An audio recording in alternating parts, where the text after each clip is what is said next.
most of the daily, most common rituals going on in ancient temples were actually the slaughter of animals and the cooking of food for the gods' meals. And the gods ate, they're kind of like hobbits. They had a main breakfast and a second breakfast, and then a main afternoon meal and a later afternoon meal. They don't have 11sies, but they do eat, several meals a day.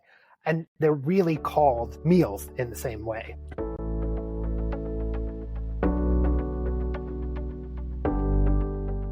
Hello and welcome to It Means What It Means, the podcast in which a guy with some college and a day job has long-form conversations about biblical texts. Today's guest is Eric Harvey. He's a returning guest, here to discuss his book, Reading Creation Myths Economically in Ancient Mesopotamia and Israel. And I really appreciate him reaching out to me to let me know that this book was out there. There was a 2-week period of time with all of them, I think, with the Cambridge Elements series, where for the first 2 weeks they're out there, they're open access, and you could just go to the website and download a PDF and get access to that. So I'm grateful to him for hitting me up, letting me know that this was out there and I had the option to do that. I started poking around and I found a few more. These are really good resources, much like the very short introduction series from Oxford University Press. So I highly encourage you read this book, but also any of the others that are out there. They're not even 100 pages. And when you subtract the back matter to the book, you're going to get around 60, 70 pages. So, but we'll get into the book more in the actual episode. I don't have anything that I need to set up or pitch, so keep this short. I will say, if you're listening for free, please hit me up by email if you have a guest suggestion. Follow, subscribe, rate, review, all the things whatever platform you use to listen to podcasts. Please, whatever feedback I can get from you there would be greatly appreciated. You can also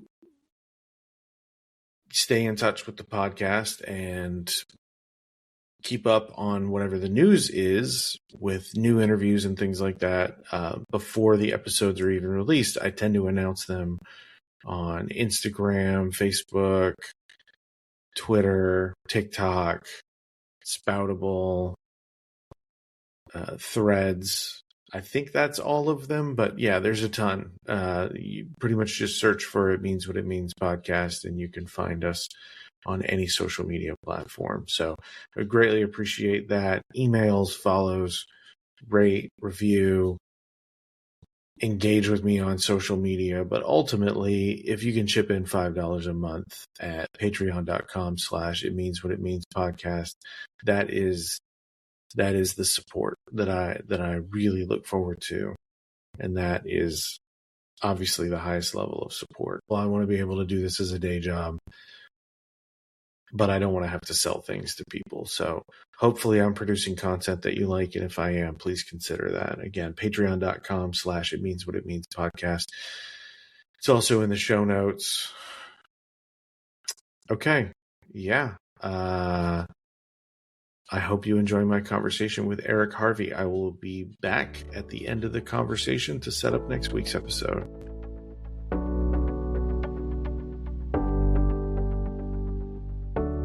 Eric Harvey, welcome back to the podcast. Thank you for having me. It's great to be here, Jared.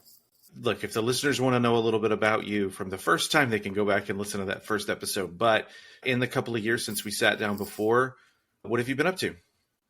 I've been working on a bunch of stuff. I've done a couple of different postdocs, had fellowships to work on different research projects. You can see information about some of those. You can go to my website, which is www.blindscholar.com, just all run together, one word. So I've been doing research on blindness in the ancient Middle East, on the Psalms. I've been working on a digital humanities project to increase access to ancient languages through Braille. And then I have this book that just came out through Cambridge Elements on the economics of creation mythology.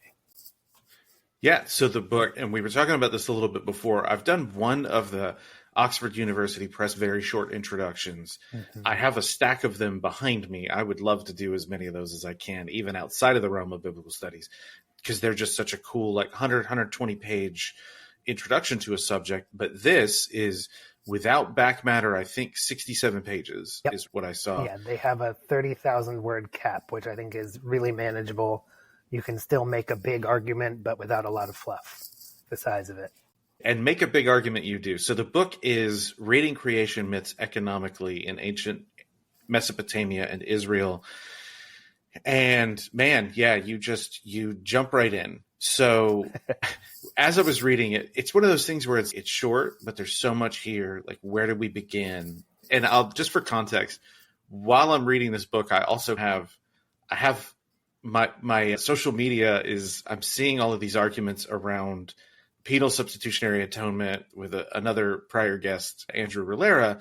And I'm thinking, like, he seems to be tapped into a similar scholarly stream of thought around sacrifice that is represented in this book. So I'm thinking about both of those things at the same time. What's that? Interesting. I haven't. Penal substitutionary atonement's a little bit outside my time frame, so I'm familiar with that. But I'll have to look into it. And he kind of lays down the framework of a kind of sacrifice that I think falls in line with the kind of service that you're representing here. So what I landed on is, okay, I think the best way to, at least in my opinion, if you disagree, that's fine. We'll go a different way. But the best way to enter into this conversation is to talk about the way that service is used in the kinds of, I will say, religious activities that you're describing in the book, and what most people might think of when they think of religious service. Yeah, I take some time to define service at the beginning of the book for that reason, because there's two sorts of ways that the word service gets bandied about in religious circles today. And one of them is a very concrete sort of term for a regular religious ceremony of some kind, right? You go to a religious service and we know what's going to happen there. There's going to be the people leading, the people participating. There's a beginning and an end. And depending on where you fit in which religious community, in which religious tradition, there will be various elements in between, liturgical, musical, homilies, readings, all of that going on in the middle. That's one sort of meaning of service today. Another one is a very much more abstract and nebulous sort of concept of living your life in service to a deity. And there it has connotations of doing the will of that deity, be that morally or sociopolitically, ritually, all of that. But both of those are different from what I call divine service and the ideology of divine service in the ancient Middle East. And the example that I use to illustrate more what I mean about what's going on in specifically Mesopotamian temples, and then also in temples in the southern Levant, Israel, according to certain texts, is much more akin to service as it might be used in like a Victorian or an Edwardian period piece, right? Where you have the big aristocratic household and the upstairs people are the upper class aristocrats who own the house. And then the downstairs people are people who are their careers are in service, being the work of servants, those who serve. And there's this really practical, material connotation to the word here, where they are seeing to the upkeep of the house. They are feeding, clothing, and helping with the bathing of the upper class occupants. And in a lot of ways, this is how temples in ancient Mesopotamia are really framed in ancient religious texts and practice, where the gods are treated, they take the position of the upstairs sort of aristocratic occupants of their houses. And most of the terms for temples in ancient Mesopotamia are the house of something or the something house. So like Shamash had the Ebabar temple, right? Or Marduk had the house with the lifted head, or Enki had the Eabsu, right? Like the Absu house, right? So they're called houses, they're portrayed as households, and you have the same sort of practical upkeep structure of servants seeing to the needs of the owner occupants of the house, the deities. And so seen within this light, a lot of the rituals that we call sacrifice are not so much about the power of death or of killing or ritual or numinous killing as a lot of the anthropological literature on sacrifice would have it. There are some rituals like that. It exists on a spectrum, but most of the daily, most common rituals going on in ancient temples were actually the slaughter of animals and the cooking of food for the gods' meals. And the gods ate. They're like hobbits. They had a main breakfast and a second breakfast, and then a main afternoon meal and a later afternoon meal. They don't have elevensies, but they do eat several meals a day. And they're really called meals in the same way. I think that is going to be the major takeaway, is that these ancient gods were like hobbits. And it should be. So there is a brief mention of a kind of underlying narrative of how this system began. And that was lodged in my brain in a way that I was like, I hope I'm not obsessing over this. And I'll see if I understood it correctly. That I guess before you get like an expansive urban population, you may have a household or extended household that I guess has surplus that it devotes to whatever their divinity is. And there, over time, is a more formalized structure developed. Did I understand that correctly? Yeah, to a certain point of abstraction. And I will say, on a natural, material, human level, the origins of the temple system are really hazy and speculative. But what is clear is that over time, cities in southern Iraq and other regions of Mesopotamia began to produce more surplus in terms of staples, especially as grain yields improved across like the fourth millennium or from the agricultural revolution onward. You have increasing grain yields, you have better horticulture, all of these things leading to surplus production of calories really is the important starting point. And then there are arguments about the process, but that surplus is a flexible resource that can be allocated in different ways toward different ends, depending on the nature of your community and the priorities of the community, right? So when you get better crop yields, you can all just choose to work less, or you can allocate that surplus to enable people in the community not to do agricultural work or subsistence level work, right?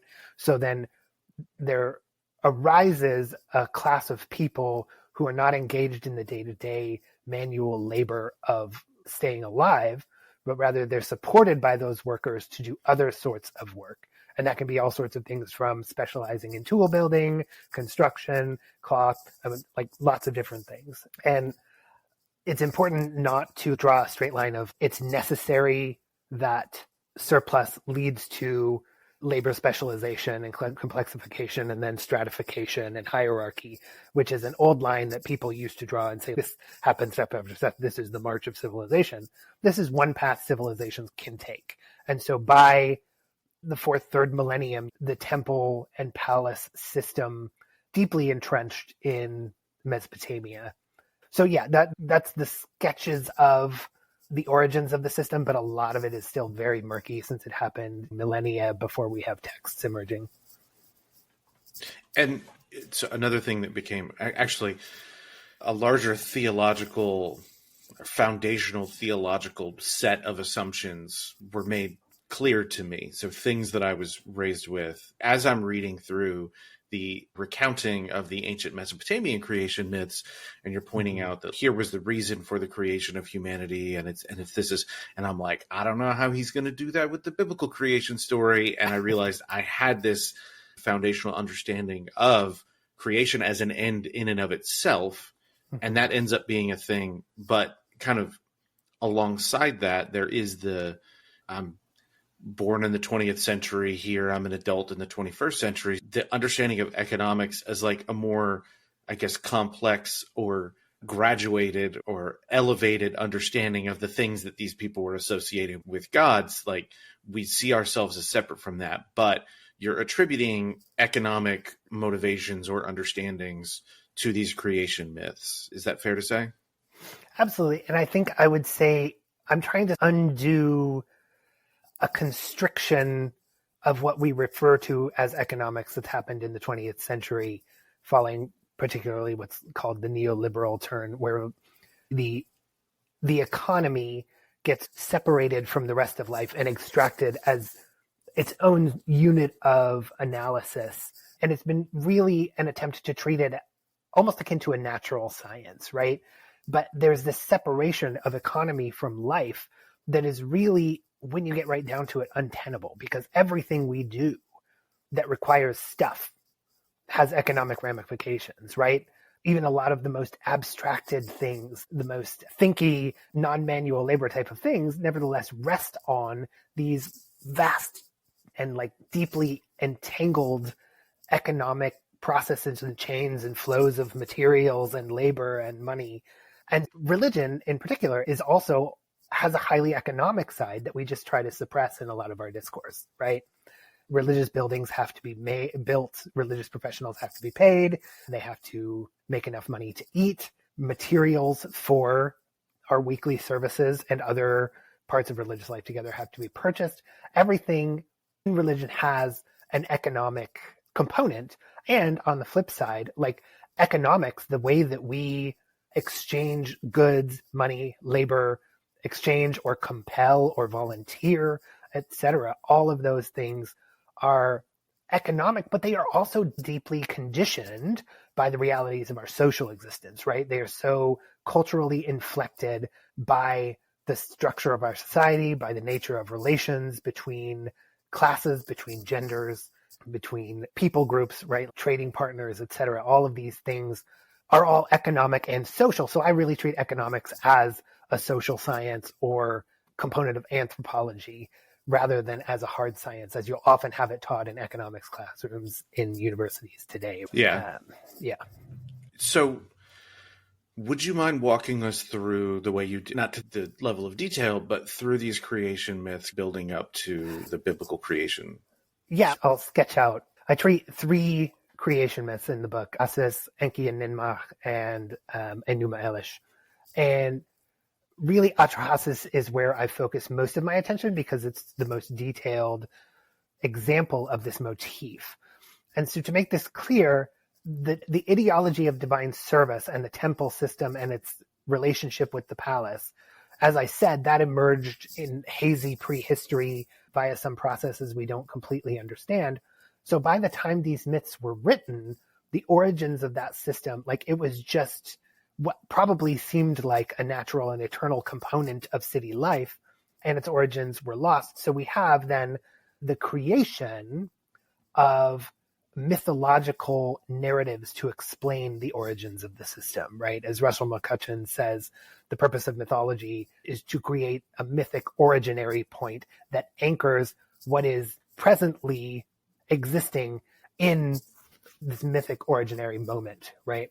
And what these myths do is give an explanation for the existing ritual economic system and political economic system that is anchored in creation itself. And how this happens in Atrahasis, I love it. It's my favorite myth. I think everybody should go read it. You can find versions of it online. But it starts out, the first line is, Enuma Ilu Awilum, when the gods were man. And what that means is not the gods were human beings in the beginning, but it's made clear by the second line, which is, when gods were man, they carried the work basket. They did the toil of the great gods. So we open on a world that's rough-hewn, and the lower gods, called the Igigi, are doing the manual labor that's imposed upon them by the higher gods, the Anunnaki. And this means that they are doing the work of moving land, of preparing land, of digging irrigation ditches, except that their irrigation ditches are called the Tigris and the Euphrates because they're working on a divine scale. They're piling up the mountains in the north around Mesopotamia, the Taros and the Zagros. And they do this for decades until the Igigi get sick of it. And they form a band and they ditch, and they said, let us band together. We will abolish our own servitude. Let us go to Enlil. Let us pull him from his seat. And so they march on Enlil's house and they surround it in the middle of the night in this history's very first militant labor rebellion. And Enlil gets scared and he calls the other 2 of the high Anunnaki trifecta down, Ea and Enki, Enki and Anu. So it's Anu, Enlil, and Enki who are working together here. And they send out an envoy to the Igigi to see what's up. They hear their complaint. Enki says, actually, they have a point, like their lives kind of suck. And I have a solution. I'm going to create a new kind of being to do the labor that the Igigi are doing now. And we'll call them human beings. And so they do this plan, and this is the first act of Atrahasis. And from this point on to the end of the first act, there is the creation of human beings through this process where they combine clay with the blood of a slain god and then form it into human shapes and give it life, give it memory, give it reason. And then beyond that, also create the structures of human reproduction and social organization. So you have Enki here. A lot of it's lost. A lot of this part is broken, but there's definitely the creation of human reproduction and what seems to be the structuring of society. And we have some other mythic fragments where Enki does this a little more explicitly, like he organizes human society. So what we have in the first act of Atrahasis then is we start with this world that's just gods.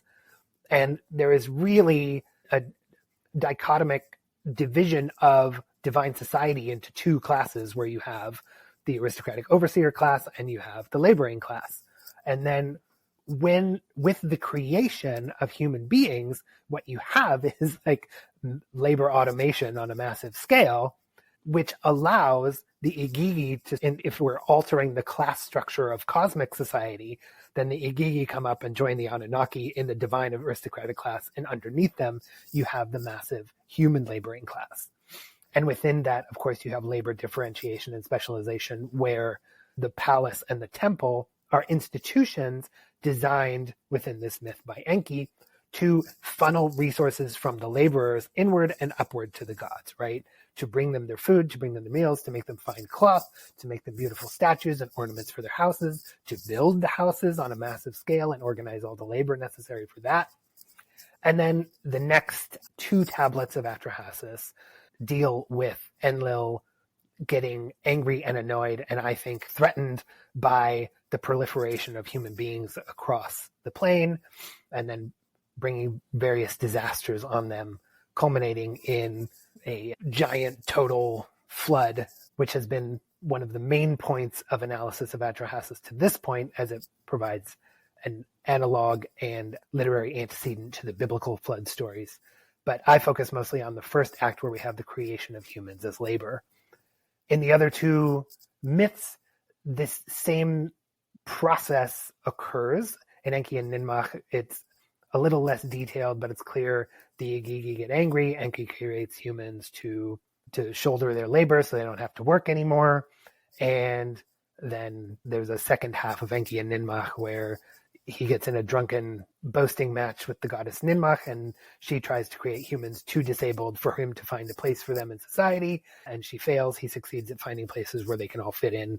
So there we have a different aspect of labor specialization explored in Enki and Ninmach. And then in Enuma Elish, you really see the same motif of humans created to do divine labor, but it's almost included as a vestigial reflex. It's not a big part of the plot.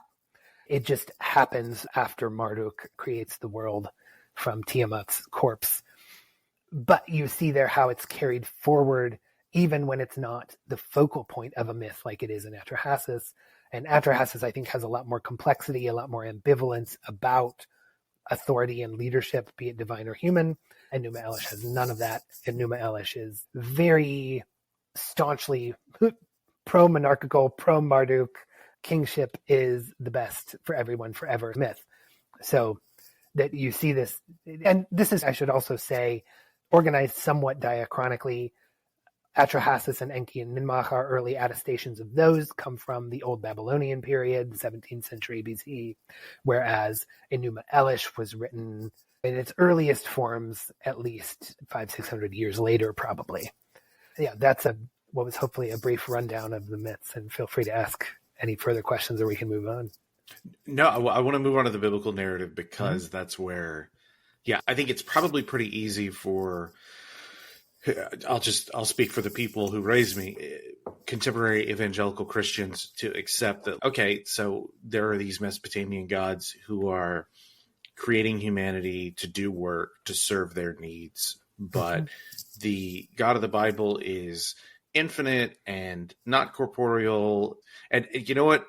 Just by coincidence, and episodes don't normally dovetail this nicely, the episode preceding this one is with Jenny Grillo on a Journal of Biblical Literature article about divine embodiment and kind of the complex nature of that. And I noticed an overlapping source. She deals with Sommer's work on that particular topic. But so immediately preceding this episode, there will be one talking about how, well, there are aspects of embodiment in Hebrew Bible. And I was thinking about that a lot too, as I was reading this book. Like, I wonder how that works, but it does not seem like the biblical narrative has the same, I guess, the work is flowing into physical needs of the divine.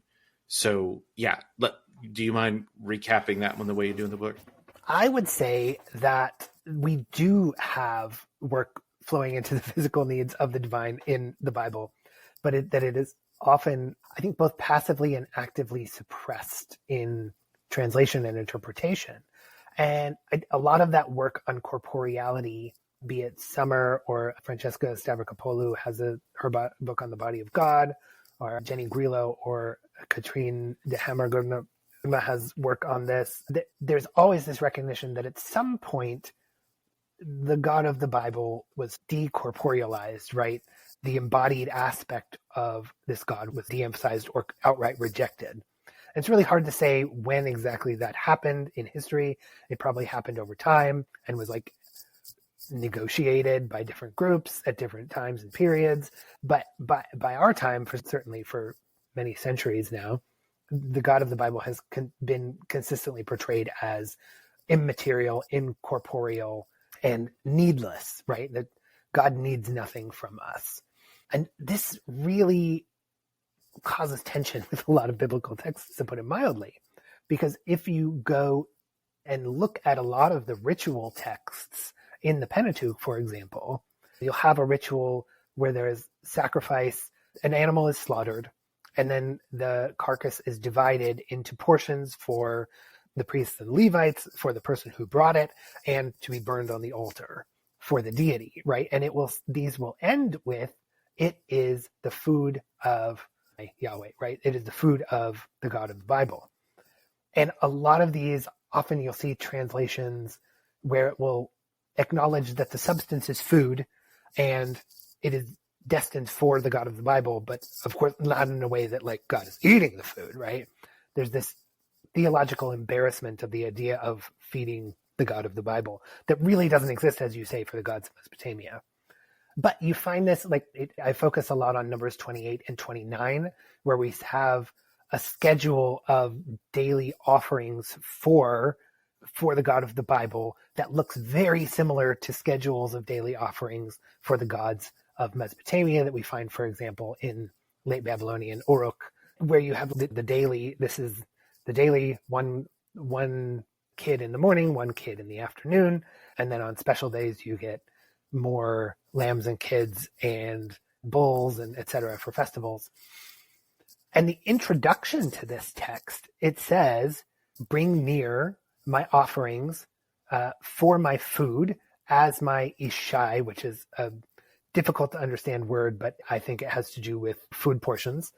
And then in that section, as a pleasant aroma for me. And this is one big difference, is that in Mesopotamian temples, the food was cooked, placed on tables before the statues of the deities. And then the texts literally say the leftovers will go to the priests, servants of the temple, to the king. And they have lists of like distributions of the leftovers from the table of the gods. In the Hebrew Bible, the rituals, when someone brings an offering animal, be it as part of the regular daily offerings brought by a priest or whatever, or brought by a regular non-priestly, non-Levitical Israelite, that animal is divided prior to cooking into portions for the religious professional, for the lay people, and for the deity. And the deity's portion is burned on the altar and sent upward to the deity in the form of smoke. So you do have the metaphor is made a little bit less strong there.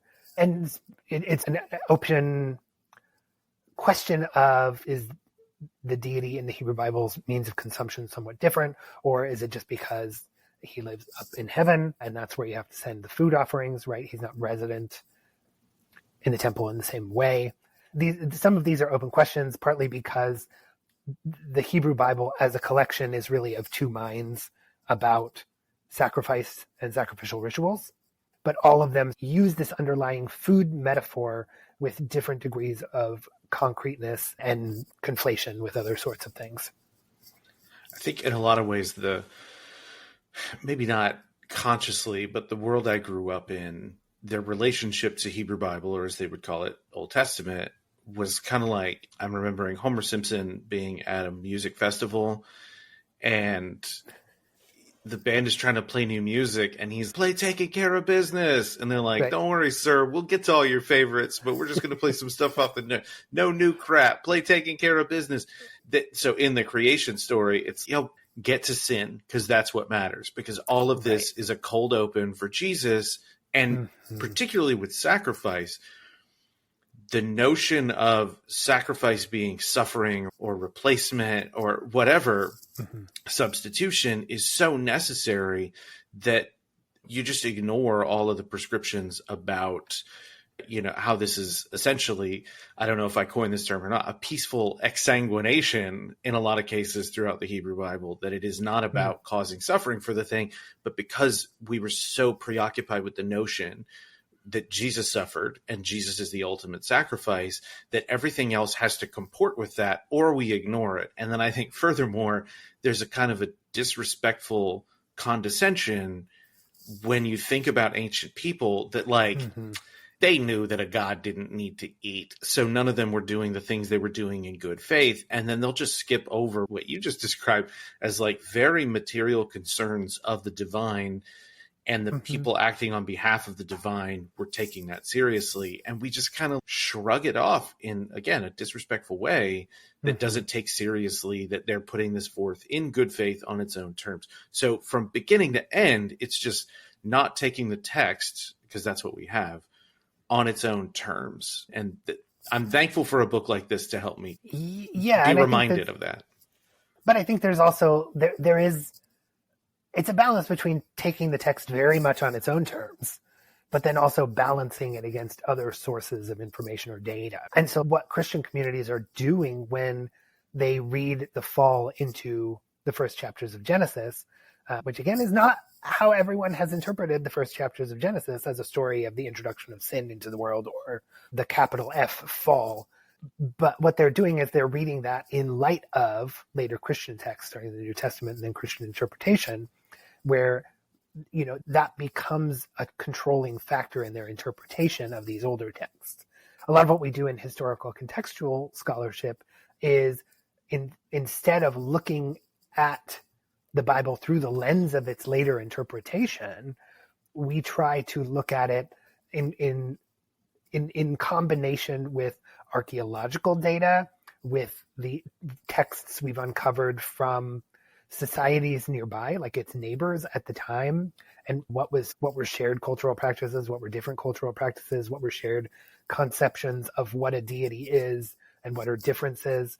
And so what happens, and then the biblical texts in these primeval histories are clearly not just influenced by this vague amorphous cloud of cultural similarity, they're very clearly depending on some somewhat direct way on these pre-existing texts from Mesopotamia, right?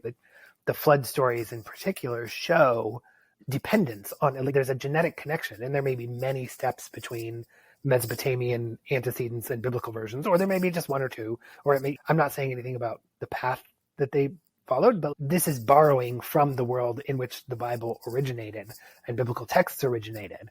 And what happens when you turn it around and start reading the Bible as a product of what came before and around, rather than as something leading up to and really not comprehensible without these later New Testament revelations or the interpretive streams of rabbinic Judaism or what have you, is that you see a lot of these practices in a completely different light. And then I'm definitely not an expert on any New Testament or early Christian text, but as I read this and read some of the secondary literature on sacrifice, I think it may be significant that Jesus is most often compared to the Paschal sacrifice, right? The Passover lamb, because I think that if you think of sacrifice as all of the rituals that involve slaughtering an animal, not all of those are the same.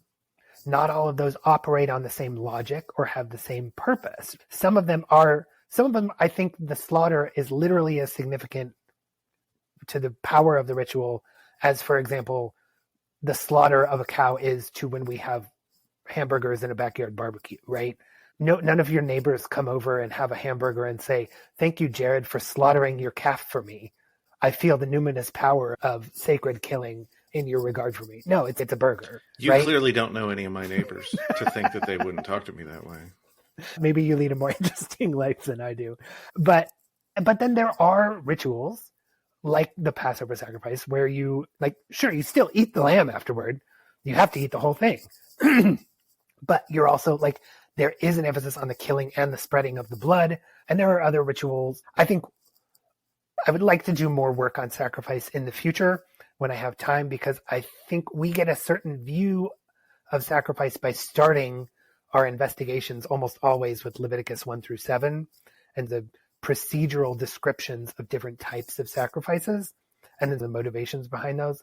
And some of those do have more of an expiatory function, or in Milgram's terms, to get rid of the miasma of impurity, uncleanness, and keep the sanctuary holy, the various sorts of understandings like that. But I think there also existed this layer of very quotidian daily sacrifices just in a maintenance mode, the tamid, or regular offerings. I think the cookout analogy is helpful, though, because we tend to think of our engagement with one another and with the world in general as, I guess, these more benign, discrete containers. So my purchase of the beef at HEB is not the same as if I attend church or synagogue or something, is not the same as but all of these behaviors, that commerce is part of the economy in the same way that the supply chain is. It's just because we see them as discrete actions does not mean that we are not living a similar life to what ancient people would have, and they would have designated some kind of religious significance. I think we do too. Right. We just have more categories to do it. Does that make sense? Yeah, and we're way more distanced from the necessity of slaughter as a prerequisite to meat eating than ancient Mesopotamians or Israelites would have been, right? We don't see the slaughter that leads to our meat, or hear it, or experience the smells. I grew up 30 miles from a giant industrial meat packing plant, and let me tell you, we all knew the day of every month where they burned the blood. The smell is inescapable. When you're doing that on a smaller scale, it doesn't go 30 miles, but you're still going to have those smells, those sights, those sounds that are part and parcel of meat eating in a way that they're very much not for us in the modern world usually today. But it also doesn't mean that the ritual focal point of any sacrificial ritual is the moment of slaughter, right? The exsanguination and the bleeding of life out of the animal. I think that all of these things exist on a spectrum depending on what the ritual is intended to do and how it's supposed to work. Yeah, I think one of those, I guess the little details that I'd never really thought of comes up in the Cain and Abel story as you recount it, and how, so on the one hand, grain offerings or produce of the land, and on the other hand, you're offering animals. And there's this kind of inference that it seems you think we should be drawing, that the appropriate slaughter, because it seems, and correct me if I'm wrong, there are no instances in the ancient world of people just slaughtering however they want for these kinds of things, at least not to our knowledge. You mean, are you asking if meat is intended for a deity, is the slaughter also ritualized? I guess it's the manner in which an animal is slaughtered for this kind of thing is not indiscriminate.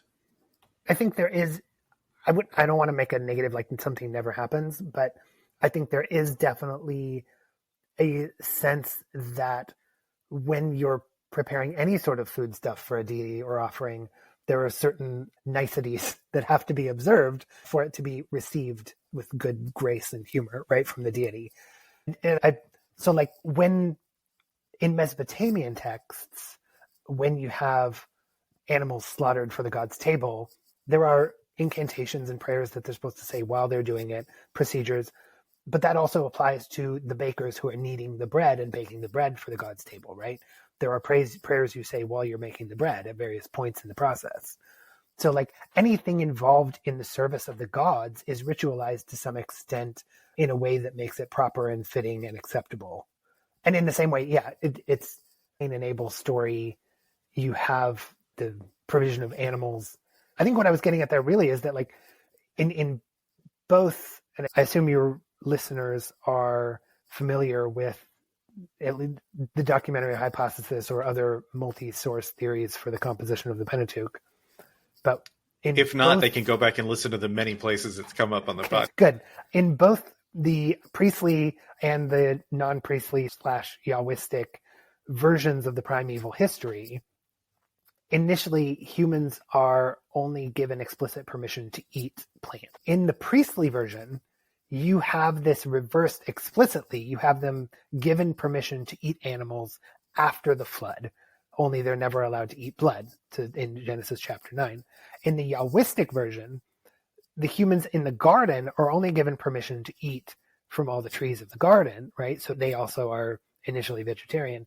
In the Yahwistic version, you never have this reversed explicitly. They're never given explicit permission to eat meat. At some point, they do start eating meat, but it's never discussed. So I'm assuming, and I argue this in more detail in the book, but that humans are put in the Garden of Eden story to provide daily offerings of food to the deity in much the same way that Bruce Wells at UT Austin has written on the structural similarities between Adam and Eve in the garden and gardeners in Neo-Babylonian temples who did horticulture for the gods and the priests and the kings. They're there to see to the subsistence needs of the deity in the garden. So when we see Abel giving animal offerings and knowing what parts to give and what, because it actually says like he does what's appropriate with the blood and the fat and the meat cuts. And so this is never mentioned, and this is brought up as a point of confusion in a lot of scholarship, is like, how do we suddenly have him offering here? Who taught him how to offer? And according to my reading of the Garden of Eden narrative, that represents, I think, in a way, continuity of practice with what his parents were doing in terms of giving offerings, that this is what they were created for. And it is still, it doesn't, the Yahwistic narrative doesn't close the circle for you. It doesn't answer all the questions, which it doesn't do for a lot of things. As an aside, I'll say one of my contentions that a hill I'll die on regarding the Yahwistic narrative is that it almost never gives you enough information to answer all the questions it raises. And so we're always reading something into the text to close the circle, to make things connect properly and resolve the various ambiguities.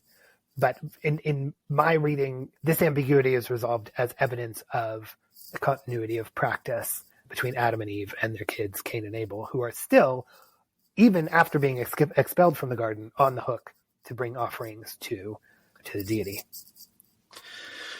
I'm glad you brought up that hill that you wanted to die on. I was thinking about, I believe it's Leanne Feldman's Fire. Is that the name of the book? On the priestly source. And she makes the point that the priestly source there will be a divine mandate, and that mandate is executed or met, whatever specific, but there are not loose ends. It is, this will happen, and then it does. Yep. And usually that resolution is in line with that story or that chunk of story. Yes, this is rounded off nicely. Is it possible that the Yahwistic source is added as a way of adding ambiguity to that kind of certainty? I hesitate to see anything so intentional in it. I agree with the characterization of the priestly source. P loves clarity, order, simple dichotomies. As I say to my intro to Hebrew Bible classes a lot, like the Oistic source, on the other hand, like J is messy and lives for the drama. And there are a lot of caveats about over psychologizing authors of biblical texts or even understanding these texts as the products of authorship. But to go back to your comment from a while ago about like ancient, you said something that reflected you were summarizing a scholarly orientation where we have this like condescension toward ancient peoples and we think they all thought in a certain way.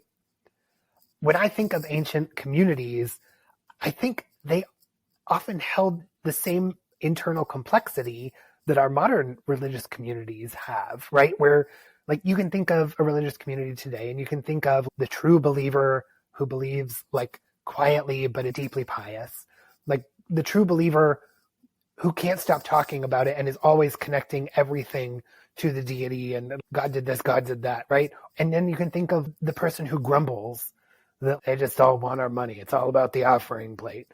But they still come every week and like help set up for events and the potluck and whatnot.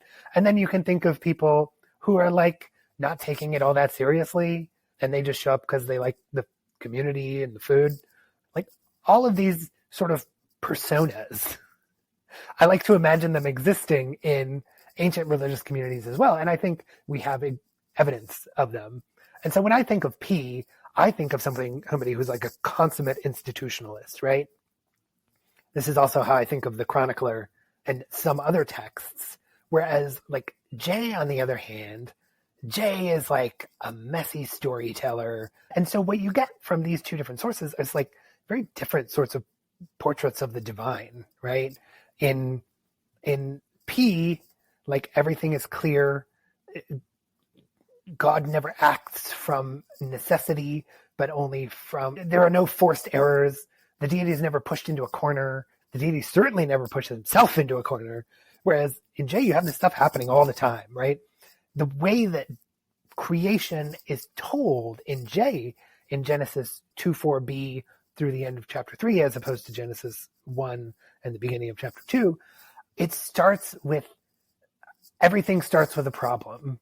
And there were no cereal crops or wild plants because there was no rain and no one to work the field. So God creates someone to work the field and makes a garden. But then it's not good for the human to be alone because maybe he's overworked, maybe he's just lonely. So then God makes the animals, but none of the animals work out. So then God makes the female counterpart, and she is the suitable collaborator with the now male human.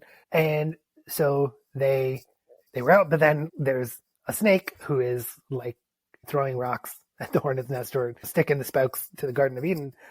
And it caused all these problems. And everything is like the sequence of the narrative in J really proceeds to like from problem to attempted solution to unanticipated consequence that causes another problem.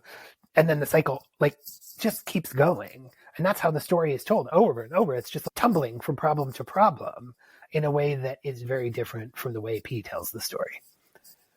That almost sounded like an elevator pitch for a romantic comedy. Yeah. And none of the animals work. Yeah, we're approaching an hour and I don't want to take up your whole day. So they're at the end of the book, which I encourage people to go grab. I think we're outside of that 2-week window, right? Yeah, you'll have to pay for it now. Yeah, I'll try to be more on the ball with these kinds of things as I see these out there. They have the list of the Cambridge Elements, different works that are part of this book. But what would be your recommended reading to learn more about, in addition to this book, to learn more about this subject? Yeah, so I think in terms of ancient economics more generally, I recommend reading the work of Mario Liverani, does good work on this, as well as there's a book by Roland Bohr called The Sacred Economy of Ancient Israel. It's strident and provocative and fun, but it'll make you think about the economy in different ways. For ritual, there's a lot of emerging work on that's. There's a great article by Carolina Werzigers called "The Babylonian Priesthood in the Long 6th Century BCE," and this will really make you think differently about what it means to be a priest. She focuses on Babylonian evidence in the Neo-Babylonian period. This is when, incidentally, the Judahites would have been exiled in Mesopotamia and Babylonia. So these will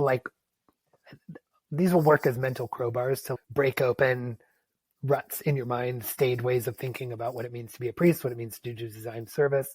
There's a book that's a little bit old, but it's a great introduction by Jean Bottero on the religions of ancient Mesopotamia. These are all good places to start with, like looking at service of the deity as household service. I think if you want other good, like looking at the other side of the Garden of Eden story and how it's been interpreted differently through history, I really like Mark Brettler and Amy Jill Levine's book, The Bible With and Without Jesus. And yeah, all those are great places to get started. There's also just read through the bibliography of My Element, and there's a lot of good stuff in there. Okay. How about for fun? Is there any like leisure reading you would recommend? Yeah, I've been reading a lot of fiction this year. I'm trying to think what are the standouts. I just read this lovely book called Beautyland it's hard to talk about without spoiling the tension at the heart of the book, but it's about a young woman who's receiving, and has since her childhood, she's been receiving and sending communications about human life to her extraterrestrial correspondence. And that doesn't do it justice. It's a great book. I've also, just on a much less intellectual level, I just have been reading and very much enjoying this series called The Thursday Murder Club.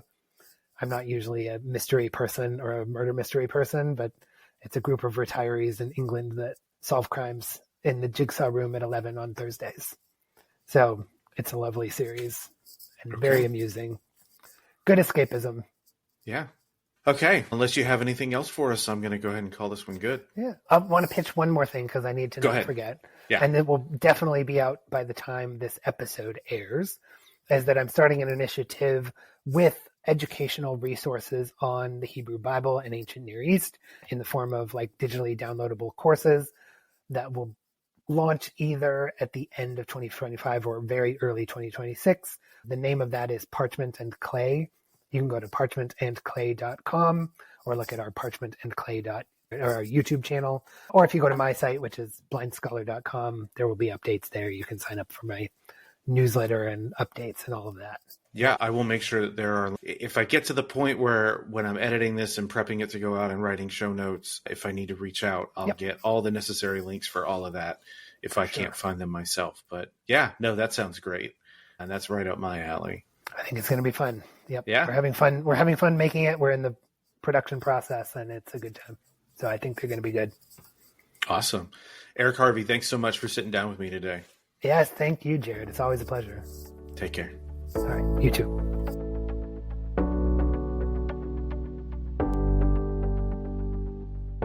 All right. That's 113 episodes down. Thanks so much for listening. Thanks so much for supporting the podcast. Next week will be two guests. Marissa Franks-Burt and Kelsey Kramer McGinnis are here to discuss their book, The Myth of Good Christian Parenting. The title is provocative. I want to say deceptive, but it's not deceptive because it's saying what it intends to say. It just may not be saying what you think you're hearing. It was an interesting conversation. I appreciate those two taking the time to come on the podcast to discuss this book. It's in line with some of the stuff that's come out already this year in 2026. Particularly, I think this episode works really well with like the Kirk McGregor of it all. The idea that has developed within Christian and particularly politically conservative Christian circles that they have to establish like a parallel world and a parallel infrastructure for existing within the world. I think if you go back to the Seven Mountains Mandate episode, Matthew Bodie, I think there's some resonance there as well. It is, try as I might, it is not really possible to not veer over into the political. And I have tried, because I'm not looking to invite conflict.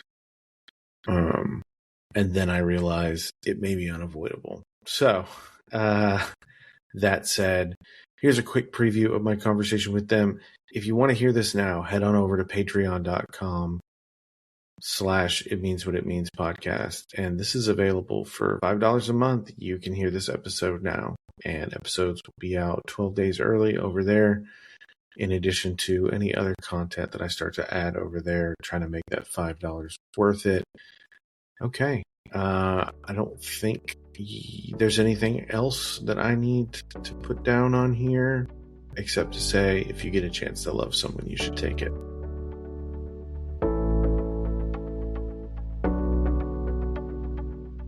And you have this following decades of evangelical books that are telling everyone what their role is, right? Like this fixation on gender and what women are like and what men are like and what girls are like and what boys are like and what might ruin your boys and what might ruin your girls and what's going to ruin your wifehood, what's going to ruin your husbandhood. Like all of these things, this fixation is coming from a period of anxiety, right? Like the rise of no-fault divorce in the late 60s, early 70s is a huge, source of anxiety for evangelical leaders. And they become convinced that what's coming next is like the government, the somebody is coming for the nuclear family to break it down. We better define in the most explicit terms we can what the role for everybody is and describe why this is not just a matter of opinion.